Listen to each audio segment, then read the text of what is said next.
Hey guys, I just got off work and I wanted to come on here and just have a free, unstructured chat, kinda. I am gonna give you some updates, some exciting updates on things I'm working on for you guys. But, just wanted to have a chat and see how things are going. I'm in the news business, so it's been a crazy week keeping up with news again. I gotta tell you, it's a hell of a time to be a journalist. But the travel industry, as you know, touches so many different topics and so many different areas and disciplines. So it could be a change in policy, it could be a change in government, it could be a lot of things, and it will always impact tourism. Anyway, guys, the blackout in Spain and Portugal, wow, that was pretty unexpected for that region. Everything shut down.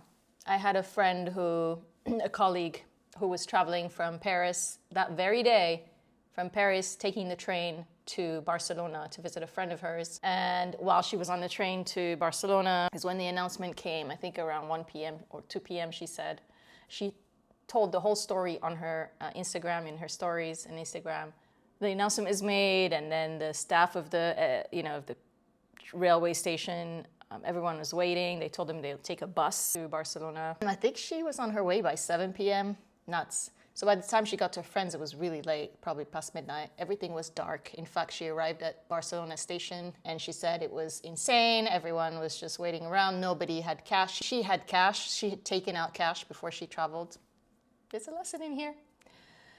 And so she was able to take taxi because the taxis were only taking people who had cash, because obviously you can't charge with a card with no electricity. How nuts is it that people don't even give you rides in such circumstances because you don't have cash because of an electric cut? Anyways, it was a whole thing, and it got me thinking to how often we take for granted traveling without cash. A lot of times, even myself, if I don't have at least 100 US on me, just for quick change, I take money out in the destination, especially if it's an international destination, so that I can get local currency directly from the ATM, which, is lower fees. Well, with my particular credit union, they don't charge me at all. But I think I might definitely do the cash thing all the time after that.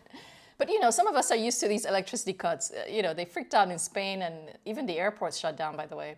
But as somebody said, a Dominican who was traveling that weekend as well in Spain, in Madrid, said, I stayed calm because we're kind of used to those things. It's unfortunate, but we are. If you've lived in the Caribbean or other parts of the world, it's not uncommon to have electricity cuts. Not in as a whole like that with no generators. That's another story. But anyways, so that was the crazy news this week. And I wanted to mention that so that you always carry cash. Always have cash somewhere in your home too. So that's what's been happening. I've been working on different stories for work, but work is work. And then for this channel, I'm very excited to say that I think last week I hit a milestone. I hit 375,000 views. I'm very proud of it. I started my channel in September, so not even a year yet. So thank you, everybody. I'm really glad because it means, that the data doesn't lie. You guys are liking the content. It's useful content for you, and I hope to continue. So yay, thank you for subscribing. I know there's a lot of you who haven't subscribed but are viewing. Give a sister a little help and click that subscribe button. It's free and it really helps me grow the channel so that I can get more content and I can afford to spend more time developing stories, meaningful, long cultural stories like you asked for this channel.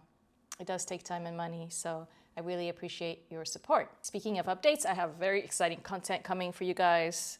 Because of everything that's happening between the Dominican Republic and Haiti at this moment, remember the previous video I did about the protest march in Punta Cana. And then there's been other anti-immigration marches since then, this month, as recently as last week.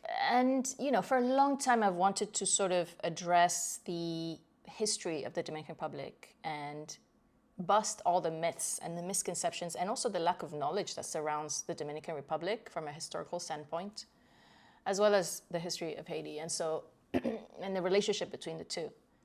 So I'm very excited because I do have someone who's a very respected expert and academic in the history of Hispaniola Island, of both sides of Hispaniola Island, and everything from, you know, the history of the Taínos all the way to the current relationship between the two countries. So that will be my next podcast guest, which I'll announce soon. Another thing I'm working on for you guys is just you know, some fun travel content that is also useful if you're planning a trip to the DR or if you're planning a trip to Belize. I see a lot of interest from you guys on Belize, by the way. My Living in Belize video is one of the best performing still. So I wanted to share a my top 10 of the most incredible spots to see and to visit in Belize. And I'll do a series. I'll also cover other countries that I've been to and do a top 10.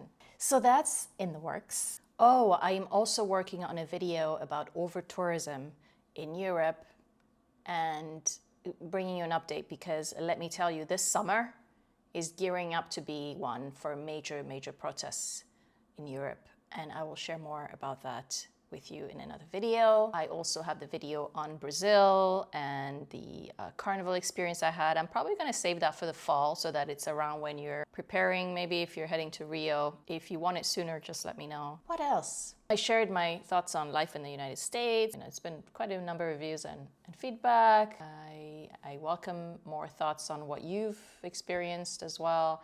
And I also welcome more of your input on what kind of content you'd like to see. Oh my God, I almost forgot. I did start working on a membership for my channel. Don't worry, everything is still gonna be weekly. I'm gonna have new videos for you that are value-packed.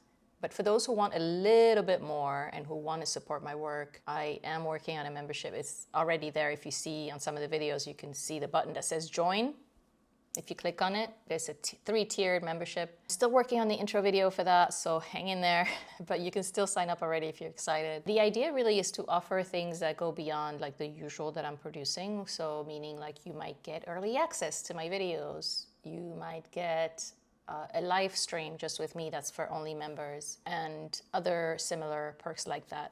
Depending on how the channel grows, then we could have our own community discussion board where you can ask me all things travel, all things expat life, etc. I'm just like putting it out there in the universe. If you'd like to support, I thank you in advance. And I hope you enjoyed this update. I'm happy to do it more regularly, and I'll see you next time.